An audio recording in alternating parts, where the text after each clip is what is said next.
একেই হয়তো বলে ইট মারলে পাটকেল অবশ্যই খেতে হবে। তামিম অপমানকারীকে এবার সবার সামনেই ইজ্জত শেষ করে দিল জুনিয়র তামিম। ব্যাট হাতে তাণ্ডবের পর পুরস্কার নেবার পর যে চরম অপমানটাই না করলো, কি এমন ঘটেছিল তখন? কিছুদিন আগে নাজমুল নামের একটি ব্যক্তি তামিম ইকবালকে বলেছিলেন ভারতীয় দালাল। এর ব্যাখ্যা হয়তো দিতে গেলে অনেকটা বড় হয়ে যাবে, ইতিমধ্যেই সকলেরই জানা।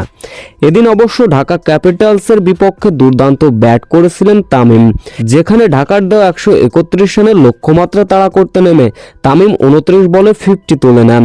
শেষ পর্যন্ত তামিম খেলে গিয়েছিলেন 74 রানের একটা ঝলমলে ইনিংস। জয়ের পর ম্যান অব দ্য ম্যাচ নির্বাচিতও হয়েছিলেন ওই তামিম।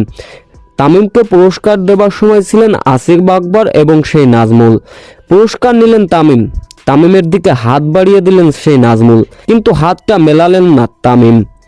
তাতে করে বোঝাই গেল দেশের ক্রিকেটারদের যারা নিঃস্বার্থে অনেকদিন সার্ভিস দিয়েছেন তাদের অপমান করলে ক্রিকেটাররাও ছেড়ে দিবেন না। সেই নাজমুলের সঙ্গে হাত না মিলিয়ে সোজা ঘাড় ফিরিয়ে চলে গেলেন তামিম। ম্যাচ জয়ের পরে দলের প্রয়োজনে যা খেলতে পেরেছেন তার অবদান তিনি প্রকাশ করেছেন এবং এই ধারাবাহিকতা ধরে রাখবেন বলে তিনি আশাবাদী। তো ভিউয়ার্স, এই অপমানের জবাবটি কেমন হলো অবশ্যই মূল্যবান কমেন্টে করবেন।